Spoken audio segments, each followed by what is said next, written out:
Hi friends, welcome to Jessie kitchen. எல்லோரும் நல்லா இருக்கீங்களா? ஓகே ஃப்ரெண்ட்ஸ், நம்ம இன்றைக்கி ரோட்டு கடைகளில் கிடைக்கக்கூடிய மசாலா பூரி அதே டேஸ்ட்டோட ரொம்ப ஈஸியாக எப்படி செய்யலான்னு பார்க்கலாம். இந்த மாதிரி ஒரு சில டிப்ஸுகளோடு நம்ம செய்யும்போது பூரி நல்லா கிறிஸ்பியாக நமக்கு கிடைக்குங்க. இது பாருங்கள் எந்த அளவுக்கு நமக்கு கிறிஸ்பியாக இருக்குன்னுட்டு. இந்த மாதிரி ஒரு முறை செய்து கொடுத்தாலே போதுங்க. நெக்ஸ்ட் டைமு இந்த பூரி கடைகளில் வாங்கணுன்னு உங்களுக்கு தோணவே தோணாது. அந்த அளவுக்கு ரொம்ப டேஸ்ட்டாக இருக்கும். வாங்க எப்படி செய்யலான்னு பார்க்கலாம். அதுக்கு முன்னாடி என்னோடய வீடியோ வாட்ச் பண்ணிட்டு இருக்கிறவங்க சப்ஸ்கிரைப் பண்ணாமல் இருந்தால் சப்ஸ்கிரைப் பண்ணி பெல் பட்டனை கிளிக் பண்ணி ஆல் கொடுத்துக்கோங்க. இப்போ பூரி செய்கிறதுக்கு நம்ம 1 கப்பு ரவையை இந்த மாதிரி ஒரு பவுலில் சேர்த்துக்கலாம்.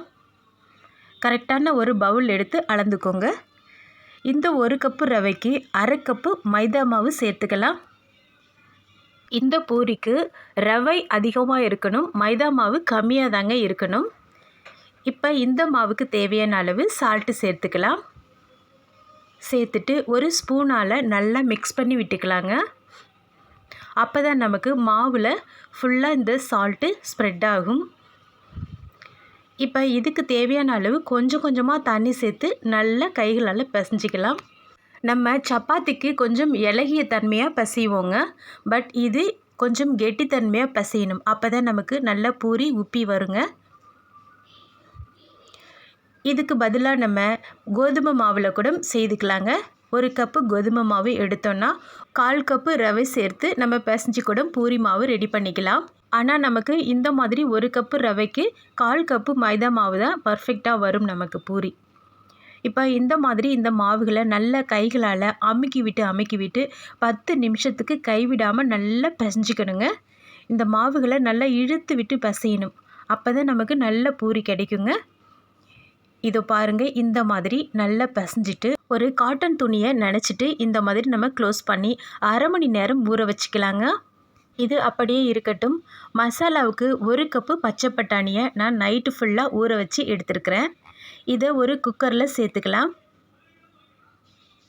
இது கூடவே 2 உருளைக்கிழங்குகளை தோல் நீக்கி இந்த மாதிரி நம்ம கட் பண்ணி இந்த பட்டாணி கூடவே நம்ம சேர்த்துட்டு இது வேகிறதுக்காக இது முழுகிற அளவுக்கு தண்ணி சேர்த்துக்கலாம். சேர்த்துட்டு குக்கரை மூடி விசில் போட்டு ஒரு 10 நிமிஷம் விட்டுக்கலாங்க. ஒரு 3 விசில் வரட்டும். இந்த டைமில் ஒரு மிக்ஸி ஜாரில் ஒரு பெரிய வெங்காயத்தை கட் பண்ணி சேர்த்துக்கலாம். ஒரு தக்காளி கட் பண்ணினது சேர்த்துக்கலாம். 2 துண்டு இஞ்சி தோல் நீக்கி சேர்த்துக்கலாங்க. ஒரு பச்சை மிளகாய் காரத்துக்கு ஏற்ற மாதிரி, கொஞ்சம் பூண்டு பற்களை தோல் உரித்து சேர்த்துக்கிட்டேன். பெரிய பல்லாக இருந்தால் 3 பல் போதுங்க. சின்ன சைஸுன்றதால நான் ஒரு 5-6 எடுத்துருக்கிறேன். கொஞ்சமாக கொத்தமல்லி இலைகள், நம்ம சேர்த்துருக்கிற கொத்தமல்லி இலைகளுக்கு கொஞ்சம் கம்மியாக புதினா இலைகளை சேர்த்துக்கலாம். இது கொஞ்சம் கம்மியாக தான் புதினா இலைகள் சேர்க்கணும். இது கூடவே 1/4 டேபிள் ஸ்பூன் சோம்பு, 2 கிராம்பு, 2 பட்டை சேர்த்துட்டு 1/2 டேபிள் ஸ்பூன் பொட்டுக்கடலை சேர்த்துக்கலாங்க. இது கொஞ்சம் திக்னஸ் கிடைக்கும், அதனால தான். அதிகமாக சேர்க்க வேணாம், 1/2 ஸ்பூன் சேர்த்தா கரெக்டாக இருக்கும். இப்போ நம்ம இதை நல்லா ஃபைன் பேஸ்ட்டாக கிரைண்ட் பண்ணி எடுத்துக்கணும். தண்ணி சேர்க்க வேணாம். வெங்காயம் தக்காளி சேர்த்துருக்கிறதால இது நல்லா கிரைண்ட் ஆகி இந்த மாதிரி நமக்கு பேஸ்ட் போல் கிடைக்கும். இப்போ நம்ம வேக வைத்த உருளைக்கிழங்கை மட்டும் நல்லா மசிச்சுக்கலாம். பாத்திரத்தில் ஆயில் சேர்த்துட்டு ஆயில் சூடான பிறகு 2 கிராம்பு, 2 பட்டை, 1/4 டேபிள் ஸ்பூன் சோம்பு சேர்த்துட்டு இது நல்லா பொரிந்த பிறகு அரைத்து வைத்த இந்த மசாலாவை இது கூட சேர்த்து நல்லா வதக்கிக்கணுங்க. ரொம்ப வதக்கணும்னு அவசியம் இல்லை, ஓரளவு வதங்கினா போதுங்க. இப்போ இந்த மாதிரி நல்லா மிக்ஸ் பண்ணி விட்டுக்கணும். நம்ம பச்சையாக தான் அரைச்சி சேர்த்துருக்குறோம். அப்போ தான் இது பர்ஃபெக்டான அந்த டேஸ்ட்டு கிடைக்கும். இந்த பக்குவத்தில் 1/4 டேபிள் ஸ்பூன் மஞ்சத்தூள், அரை டேபிள் ஸ்பூன் மசாலாத்தூள், அரை டேபிள் ஸ்பூன் மிளகாய்த்தூள் சேர்த்துக்கிட்டேன். நான் மிக்சடு மிளகாய்த்தூள் தாங்க சேர்த்துருக்கிறேன்.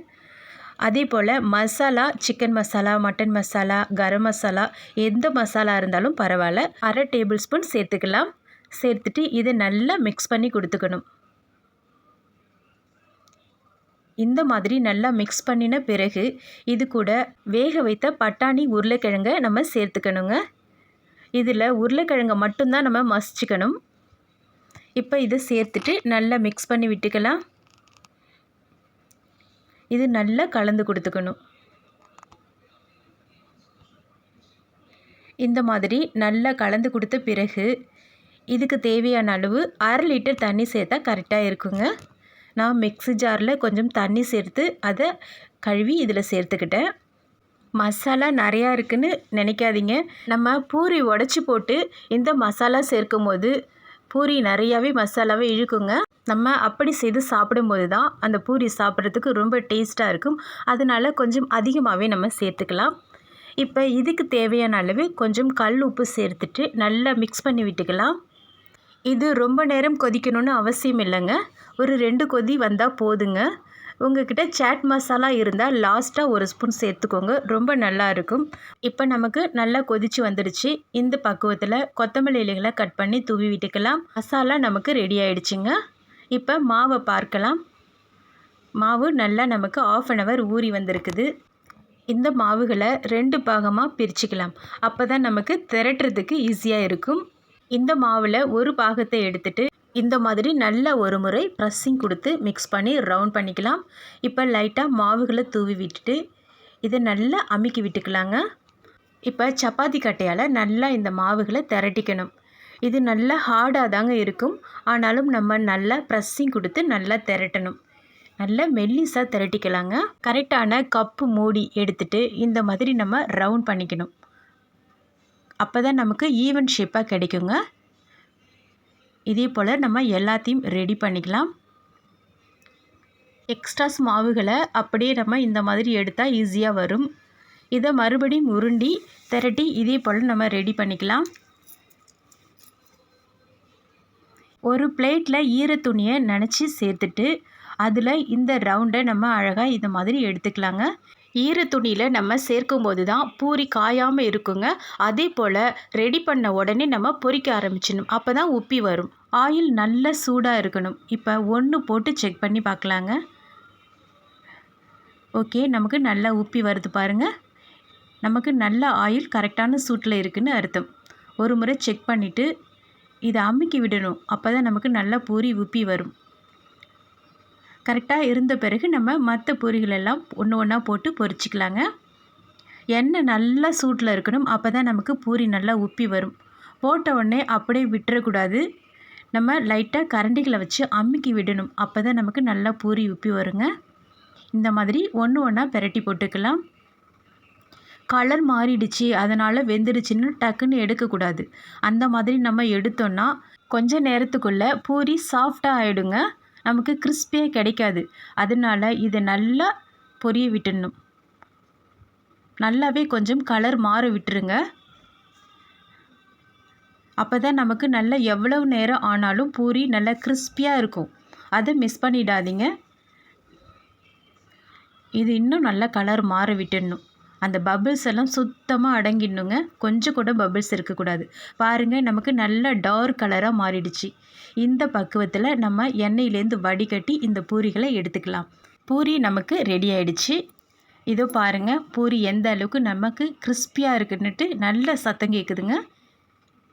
கொடுத்துருக்கிற டிப்ஸுகளை நீங்கள் கரெக்டாக ஃபாலோ பண்ணும்போது தான் இந்த மாதிரி பூரி நமக்கு கிடைக்கும். பவுலில் பூரிகளை நல்லா உடச்சி இந்த மாதிரி சேர்த்துட்டு இது கூட மசாலாவை நல்லா 3-4 கரண்டி தாராளமாக சேர்த்துக்கலாம். ஒரு பெரிய வெங்காயத்தை நல்லா பொடிசாக கட் பண்ணி இந்த மாதிரி சேர்த்துக்கலாம். கொஞ்சம் கொத்தமல்லி இலைகளையும் கட் பண்ணி சேர்த்துக்கலாம். இது கூடவே துருவின கேரட்டும் சேர்த்துக்கலாங்க. அவ்வளோதான். இதை நல்லா மிக்ஸ் பண்ணி விட்டுக்கலாம். மசாலா தேவைப்பட்டுச்சுன்னா மேலே ஒரு கரண்டி கூட சேர்த்துக்கலாங்க. அவ்வளோதான், நமக்கு சூப்பரான மசாலா பூரி ரெடி ஆகிடுச்சிங்க. நிச்சயமாக இதை மிஸ் பண்ணாமல் ட்ரை பண்ணி பாருங்கள். ரொம்ப டேஸ்ட்டாக இருக்கும். இந்த மசாலாவுக்கு பச்சை பட்டாணி சேர்க்கலைன்னா கொண்டக்கடலை கூட சேர்த்துக்கலாங்க. அதுவும் ரொம்ப நல்லாயிருக்கும். இப்போ இன்னொரு மெத்தட் உங்களுக்கு செய்து காட்ட போகிறேன். ஒரு பிளேட்டில் 2 கை பொரி சேர்த்துக்கலாம். சேர்த்துட்டு அதே போல் இந்த பூரிகளை நல்லா உடச்சி போட்டுக்கலாம். ஒரு 6 பூரி உடச்சி சேர்த்துட்டு இது கூட 2 கரண்டி மசாலா சேர்த்துக்கலாம். அதே போல் கட் பண்ண வெங்காயம், கொத்தமல்லி இலைகள், கேரட்டுகளை இது கூட சேர்த்துட்டு இதை மிக்ஸ் பண்ணி சாப்பிடும்போது இன்னும் கொஞ்சம் ரொம்ப டேஸ்ட்டாகவே இருக்குங்க. அவ்வளோதாங்க, நமக்கு ரொம்ப டேஸ்டான மசாலா பூரி ரெடி ஆகிடுச்சு. மிஸ் பண்ணாமல் ட்ரை பண்ணி பாருங்கள். உங்கள்கிட்ட சாட் மசாலா இருந்துச்சுன்னா மசாலா ரெடி பண்ணும்போது ஃபைனலாக ஒரு ஸ்பூன் சேர்த்துக்கோங்க. அது இன்னும் கொஞ்சம் நல்லாவே இருக்குங்க. அவ்வளோதாங்க, நீங்கள் கொடுத்துருக்கிற டிப்ஸுகளை கரெக்டாக ஃபாலோ பண்ணி செய்யும்போது உங்களுக்கும் ரொம்ப டேஸ்ட்டாக ஹெல்த்தியான மசாலா பூரி ரெடி ஆகிடும். இதில் முக்கியமாக கவனிக்க வேண்டியது, பூரிக்கு மாவு பிசையும் போது 1 கப்பு ரவைக்கு 1/2 கப்பு மைதா மாவு சேர்த்துக்கோங்க. மாவு பிசையும் போது சப்பாத்தியை விட கொஞ்சம் கெட்டித்தன்மையாக பிசைஞ்சு 1/2 மணி நேரம் ஊற வச்சுக்கோங்க. நெக்ஸ்ட்டு, நீங்கள் எண்ணெயில் பூரி பொரிக்கும் போது சப்போஸ் உங்களுக்கு பூரி உப்பி வரலன்னா அதை நல்லா மெல்லிசாக திரட்டிக்கோங்க. அப்போ உங்களுக்கு சூப்பராக உப்பி வருங்க. முக்கியமாக எண்ணெய் நல்லா சூடாக இருக்கணும். அப்போ தான் உங்களுக்கு பூரி நல்லா உப்பி வரும். சின்ன சின்ன டிப்ஸுகளை நீங்கள் கரெக்டாக ஃபாலோ பண்ணும்போது உங்களுக்கும் சூப்பராக பூரி உப்பி நல்லா கிறிஸ்பினஸாக வருங்க. மசாலாவுக்கு பச்சை பட்டாணிக்கு பதிலாக கொண்டக்கடலை கூட சேர்த்துக்கலாம். அதுவும் நல்லாயிருக்கும். ஓகே ஃப்ரெண்ட்ஸ், மிஸ் பண்ணாமல் ட்ரை பண்ணி பாருங்கள். இதுவரை என்னுடைய வீடியோவை பொறுமையாக வாட்ச் பண்ணதுக்கு ரொம்ப தேங்க்ஸ். இப்போ பார்த்துட்ருக்கிறவங்க சப்ஸ்கிரைப் பண்ணாமல் இருந்தால் சப்ஸ்கிரைப் பண்ணி பெல் பட்டனை கிளிக் பண்ணி ஆல் கொடுத்துக்கோங்க. தேங்க்யூ.